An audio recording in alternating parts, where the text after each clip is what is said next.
Welcome back once again in program सुबह का सितारा। आज हमारे प्रोग्राम में जो शख्सियत या आज के शो का जो सितारा है वो किसी भी तारुफ का मोहताज नहीं है। आगाज़ तो उन्होंने किया ब्यूटी जो इंडस्ट्री है, हमारी फैशन इंडस्ट्री है, वहाँ का एक बड़ा नाम है।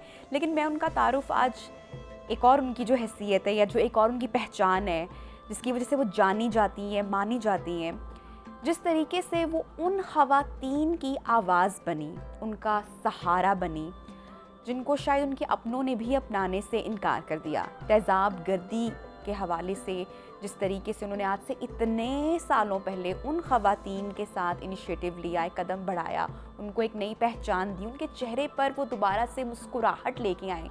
आई एम श्योर आप समझ चुके होंगे कि मैं किसकी बात कर रही हूँ। हमारी बहुत ही प्यारी मुसर्रत मिसबा साहिबा। अस्सलाम वालेकुम। वालेकुम अस्सलाम।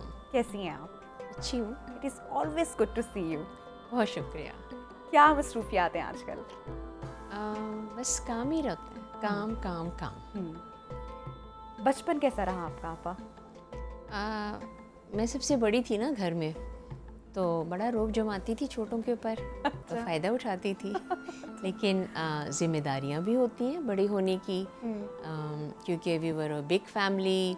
हम लोग माशाल्लाह से, including myself, 6 sisters and 2 brothers, तो हम सब एक साथ हंसते खेलते बड़े हुए, और उसमें ज़िम्मेदारियाँ जो होती हैं वो साथ साथ चलती रहती हैं। शौक़ था बचपन से मेकअप का या अम्मा की चीज़ें कभी चुरा के या कभी उन पे अप्लाई करने की कोशिश करना? हर बेटी मेरे ख़्याल से माँ को देखती है, माँ के जैसी बनने की कोशिश करती है, उसके जैसे कपड़े पहनने की कोशिश करती है, वॉक करने की कोशिश करती है, मेकअप भी पकड़ती है। आप भी ये सब करती थी? हाँ, ये तो था कि भाई उस ज़माने में अम्मा की एक सिंगार मेज़ होती थी, उसमें उनकी चीज़ें रखी होती थी। तो लिपस्टिक लगाते हुए मुझे याद है, मेरे फादर को बहुत शौक़ था फ़ोटोग्राफ़ी करने का। तो उन्होंने एक तस्वीर खींची थी, ब्लैक एंड वाइट, उस ज़माने की बात है। तो उसमें मैं लिपस्टिक लगा रही थी, तो वो ऊपर से टूट गई थी, तो मैं उसको अंदर डाल के इसको सेट करके बंद कर रही थी। एंड देन लेटर ऑन, क्योंकि हम सब ऊपर तले की बहनें थीं, तो अम्मा भी हमारी दुबली पतली और बहुत ही नफीस खातून तैयार होती थी, तो जेवर, तो उठना बैठना, बातचीत, सब कुछ उनका बेहतरीन था। तो हम लोग अक्सर उनकी कमीज़ें निकाल लेते थे और उसको पहन लेते थे। टाइट कर लिया थोड़ा सा, तो फिर आवाज़ आती थी अम्मा की, अरे लड़कियों, मेरी ये शर्ट मेरे ऊपर से निकल नहीं रही है, तुम लोगों ने क्या किया? So we keep doing that. लेकिन वो प्यारा बचपन था। हाँ, और वो टाइम भी कितना मेरे ख्याल से सादा और ख़ूबसूरत दौर होगा। तो फिर ये जो शौक़ है, जो कि बचपन में हर लड़की का ही शौक़ होता है, मेरे ख्याल से हर बेटी का, ये प्रोफेशन कैसे बना?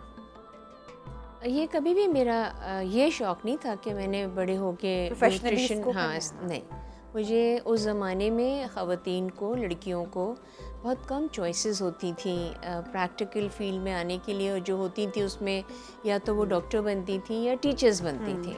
तो मुझे डॉक्टर बनने का बहुत शौक़ था, और मैं साइंस की स्टूडेंट थी, I was very good. But unfortunately मेरी शादी जल्दी हो गई और मैं अपनी पढ़ाई को कंटिन्यू नहीं कर सकी। लेकिन बाद में जब वो शादी नहीं चली, तो my parents gave me a choice and they asked me कि आप अपनी पढ़ाई कंटिन्यू करना चाहती हैं बेटे, या आपने कुछ सोचा है? ऐसे नहीं डैडी, मैं अपने पाँव पे खड़ी होंगी और मैंने अपने बच्चों को पालना है। आई वाज़ वेरी यंग, बच्चे भी मेरे ऑब्वियसली छोटे ही थे। तो डैडी ने कहा अच्छा, मुस्कुराए।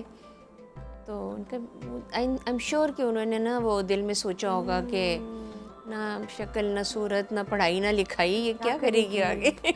लेकिन बहरहाल वो मुझे सपोर्ट किया उन्होंने? सपोर्ट थी। मैं इंग्लैंड गई, मैंने अपना ब्यूटी का कोर्स किया वहाँ से। अच्छा, अब प्लान किया? जी। फिर then I was focused, you see, वो बचपना जो ख़त्म हो गया था हादसात की वजह से या ज़िंदगी के उतार चढ़ाव की वजह से अब वो जिम्मेदारी के तौर पे उसको करना अब वो जिम्मेदारी, फिर अपने बच्चों की जिम्मेदारी, फिर उनको बेहतर मुस्तकबिल, बेहतर तरबियत पे मुझे कभी कोई परेशानी इसलिए नहीं थी कि मेरे ख़्याल में नानी की तरबियत गाह जो होती है ना, वो किसी भी फिनिशिंग स्कूल से बहुत बेहतर होती है। तो बस वो तो मुझे आसानी थी, स्कूल अच्छे जाते थे बच्चे, इसमें कोई मुश्किल नहीं थी। So when I went abroad to England, और उस ज़माने में भी ख़त लिख कर आप अप्लाई करते थे। सो द फर्स्ट लेटर जिसका जवाब आया वो एक ब्यूटी स्कूल का था, तो उसमें एडमिशन दिलवा दिया डैडी ने। और then I went to England and I completed my course. I came back. I was in for another surprise. मेरे डैडी ने और मेरी माँ ने मेरे लिए एक सैलून भी बनाया हुआ था। दरवाज़ा खोला और मैं अंदर गई। मैंने कहा डैडी ये क्या है? डैडी ने कहा बेटे ये मैंने आपके लिए सेट किया है। मैंने कहा डैडी ये तो एक बार्बर शॉप है, क्योंकि उन्होंने अपने हिसाब से ऊंची साड़ी रखी। ठीक है। मैंने कहा डैडी ये तो बहुत काम करना पड़ेगा इसको दोबारा रीडू करने पे। ईगो उसके जहाँ पे जाता हूँ ना मैं बाल कटवाने, वहाँ पे ऐसे ही रखा होता है। But yes, this is how it started. इतनी इंस्पायरिंग बात है ये। हम कोई भी 2023 की बात नहीं कर रहे हैं। आपके ज़माने में इंग्लैंड गई, सिंगल मदर का होना, ब्यूटिशन का वहाँ से कोर्स करना, वापस आकर ये आप उस टाइम की बात कर रही हैं जब पाकिस्तान में इसको बहुत ऑड समझा जाता था, बुरा समझा जाता था। तो वो आपके आसपास से सराउंडिंग्स में कानों में आवाज़ पड़ना शुरू हुई कि क्या आप बेटी को मतलब अब सैलून बना के दोगे या अब ये वो करेगी, बाल काटेगी, ये ऐसी बातें बिल्कुल ऐसी ये बातें हुई। But I was so lucky कि जब मैं घर आई और अपने साथ अपने बच्चों के साथ आई, तो फिर माय फादर कॉल्ड एवरीवन, हम सब बहन भाइयों को बुलाया और कहा अब मेरी बच्चियां जब तक तालीम मुकम्मल नहीं कर लेंगी उनकी शादी नहीं होगी। This was the vision of a father who had 6 daughters, ठीक है, एंड 2 बच्चे ऑल्सो, और मेरे भी 2 बच्चे। तो उस वक्त एक बहुत ही मज़बूत सहारा थे, अभी भी बहुत अरसे तक रहे। तो मुझे ये लगता था कि अभी मैं अप्रिशिएट करती हूँ उस विज़न को कि एक ऐसा बाप जिसके ऊपर इतनी जिम्मेदारियाँ हों और वो कह रहा है कि मैंने पढ़ाना है। तो माशाल्लाह से now when I look at my family, they all settled with their children, कोई डॉक्टर्स बन गए। हमारे घर में तो डॉक्टर्स भी बहुत हैं, इवन जो ब्रदर इन लॉज हैं वो भी डॉक्टर्स हैं। And the family business is pharmaceutical. तो बीमार पड़ते हैं तो अपनी दवाइयाँ खा लेते हैं, और कुछ परेशानी होती है तो अपने डॉक्टर को दिखा लेते हैं सिवाय मेरे। अच्छा मुसरत आपा, मैं भी रिसेंटली कहीं पर पढ़ रही थी कि बेटियों को इसलिए नहीं पढ़ाओ, इस सोच के लिए नहीं पढ़ाओ कि कल को इनसे नौकरियां करवानी है। इनको इसलिए पढ़ाओ, इनको इसलिए एजुकेट करो, इनको इसलिए इंडिपेंडेंट करो ताकि कल को जब मुश्किल हालात आएँ या चैलेंजिंग हालात आएँ सो उनको पता हो कि हमने कैसे लाइफ में दोबारा आगे बढ़ना है या खड़े होना। मुझे ये बात बड़ी अच्छी लगी, बड़ी मुझे प्यारी लगी। और जिस तरह से आप अपने वालिद साहब का तस्करा कर रही हैं, हर कोई इतना ब्लेस्ड नहीं होता। आपका आपके पेरेंट्स के साथ बॉन्ड कैसा था? अगर उनका सपोर्ट ना होता जब आप इंग्लैंड से आई, बच्चे गोद में हैं और एक सरप्राइज़ उन्होंने तो अपनी तरफ से बेस्ट किया ना, कि जिसको आप बाबर शॉप की एक लुक कह रही हैं। कैसी तरबियत रही आपके पेरेंट्स की आपके लिए? कैसा रिश्ता था? बहुत प्यारा, मेरे साथ ही नहीं, बाकी बहन भाइयों के साथ भी। लेकिन मैं आपकी थोड़ी सी बात ही को लेके चलती हूँ कि येस आई वाज लकी कि मेरे वालिद साहब या हमारे घर में आसानियाँ थीं। Flip side of the coin, ऐसी बच्चियाँ जिनके इतनी मजबूती ना हो फाइनेंशियली, जिनके घर में इससे ज़्यादा अफराद हों और उनको काम करने की ज़रूरत है। अगर उनको काम नहीं करने दिया जा रहा तो इसका मतलब ये है कि उनके साथ बायसेस हो रहे हैं ना, और उनके लिए वो सोच नहीं रखी जा रही जो उस घर के मेल फैमिली मेम्बर्स को रखनी चाहिए। तो यहीं से जो है ना एक पॉलिटिकल सिस्टम डेवलप हो जाता है हमारे घरों में कि आपका से होना चाहिए, आपकी बात मानी जानी चाहिए, आपको इतना कमज़ोर नहीं समझा जाना चाहिए, बोझ नहीं समझा जाना चाहिए। और जबकि ये सिर्फ हमारा सिस्टम ही नहीं, हमारे मज़हब में भी है कि ख़वातीन का एक बहुत अहम किरदार रहा। हमारी अगर हम अपनी हिस्ट्री को पीछे से उठा के देखते हैं कि अगर जंगें हो रही थी तो उसमें मौजूद थी, जो वहाँ पे ज़ख्मी हो जाते थे उनकी देखभाल करती थी। हज़रत फ़ातिमा ज़हरा अपनी जगह जब तशरीफ़ लाती थी तो रसूल पाक सल्लल्लाहु अलैहि वसल्लम एहतरामन उठ जाते थे, यू नो, लाइक एक औरत का। हाँ, एंड देन अम्मा खदीजा की मिसाल है हमारे पास, अमेजिंग। हज़रत आयशा की मिसाल एंड देन है। आप सोचें कि अपनी उम्र से कुजा बड़ी उन्होंने प्रपोज किया, ठीक है। और हमारे यहाँ बच्चियाँ अपनी पसंद को बताते हुए भी घबराती शर्माती। चलिए हम मानते हैं कि हमारा कल्चर ऐसा है, हो गया जो कि रिलीजन पे, जो religion doesn't ask you to not say anything.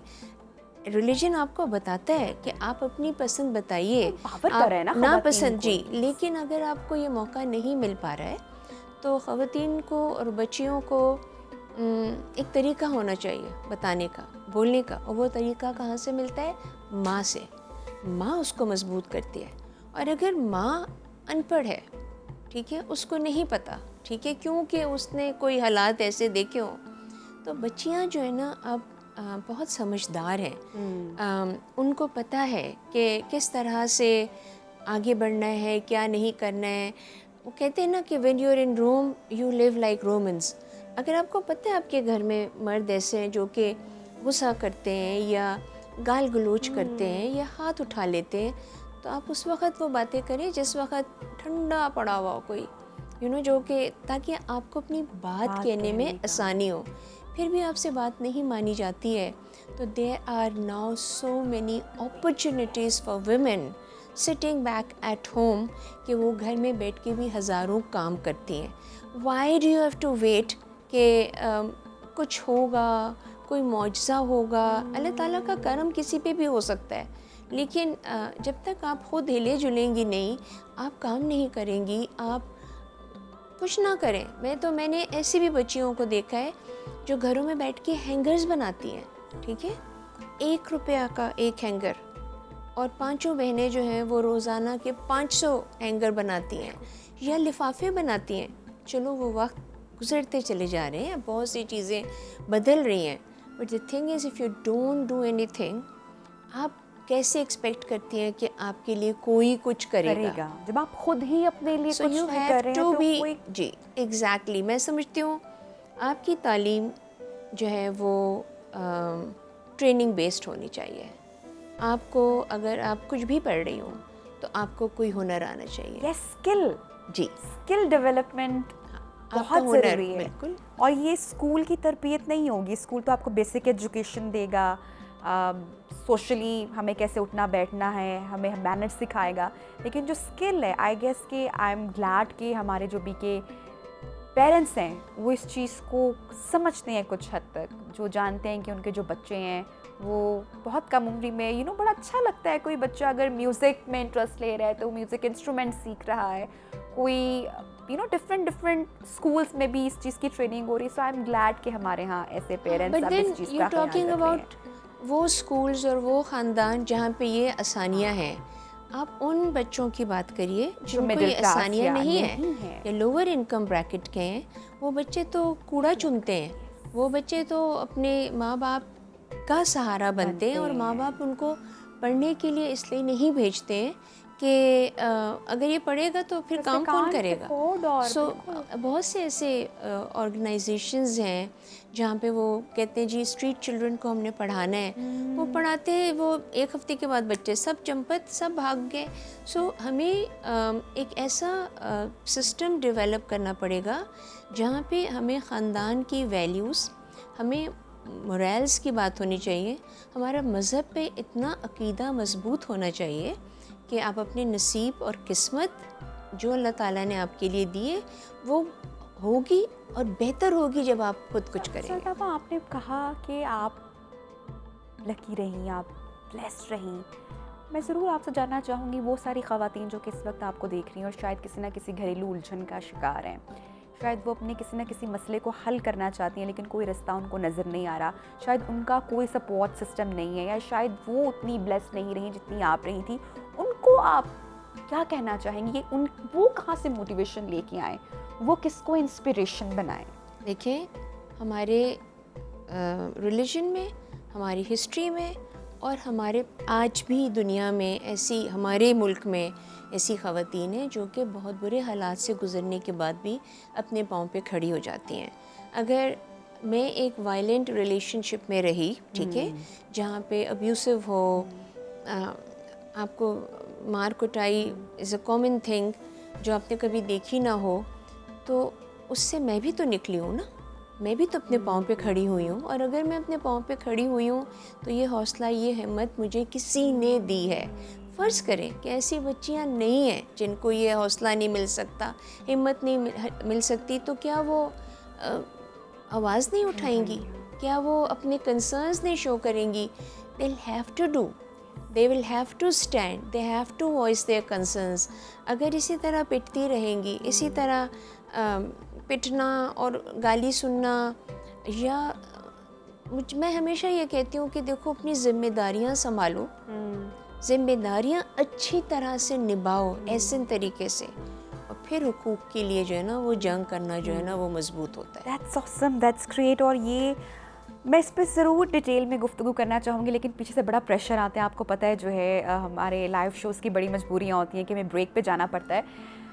मुझे इस पर डिटेल में बात करनी है, स्माइल अगेन फाउंडेशन के हवाले से भी बात करनी है। और पहली बार कब आपने सोसाइटी में उन ख़वातीन का दर्द महसूस किया? आई एम श्योर बहुत सारे टॉक शोज़ में आप बता चुके होंगे, लेकिन हमारी ऑडियंस के लिए, उन लोगों के लिए इन बातों को बार बार करना बहुत ज़रूरी है, मेरे ख्याल से अवेयर करना बहुत ज़रूरी है। लेकिन अब मैं ज़रा जानना चाहूँगी, क्योंकि मेरे लिए ये जानना बहुत ज़रूरी है। मैं जब आपको देखती हूँ मैं इतना इंस्पायर होती हूँ, आप इतनी प्यारी लगती हैं, आप इतनी नफीस लगती हैं, आप इतना खूबसूरत बोलती हैं, इतना अच्छा सलीका है, इतनी अच्छी इंस्पिरेशन, इतनी अच्छी वाइब मिलती है। ये बचपन से घर से ही ट्रेनिंग थी, या लाइफ में आगे बढ़ते बढ़ते हम हर कदम हर दिन कुछ ना कुछ सीखते रहते हैं? ये आपका घर होता है। घर पे हमें हमेशा, आपने सुना भी होगा, अल्फाज बोले जाते थे, तालीम और तरबियत, सूरत और सीरत, ठीक है। अगर तालीम अच्छी मिल रही है तो तरबियत घर से मिलती है। और तरबियत ये नहीं होती है कि मैं किस तरह बैठ रही हूँ, किस तरह उठ रही हूँ। मैं देखती हूँ, मैं ये देखूँगी कि मेरे घर में कोई ज़ोर से तो नहीं बोलता। मैं ये देखूँगी कि मेरी माँ जो है वो मुझे ये कहे कि बेटे अपने मुंह से बाल हटा लो, बहुत फूहड़ लगती हो। तो या आप जो है ना वो जब किसी मेहमान आते घरों में, तो आजकल के ज़माने में माएँ जो हैं या वालिदैन जो होते हैं वो बच्चों से कहते हैं, बेटे अंकल आंटी आ गए, सलाम तो करो। बच्चों ने अस्सलाम वालेकुम, ठीक है। उस वक्त हमें उठ के सलाम आदाब करना पड़ता था, ठीक है। हम पानी लाते थे तो हम ऐसे नहीं दे देते थे, हम हाथ रखते थे नीचे सलीके के साथ, क्योंकि ये चीज़ें हमने करते हुए देखा है, ठीक है ना। सो जैसे भी आपने कहा ना कि मैं पूछूंगी, आपने बहुत दफ़ा सब बातें बताई होंगी।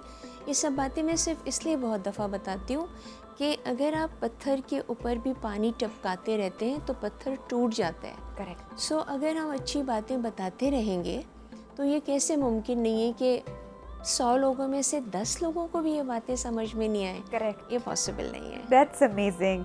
मुसरत मिस्बा साहिबा हमारे साथ इन कॉन्वर्सेशन है, इनसे बहुत सारी गुफ्तगू जारी है हमारी। एक छोटी सी ब्रेक लेंगे और जब ब्रेक से वापस आएंगे तो स्माइल अगेन के हवाले से भी बात करेंगे। Stay with us.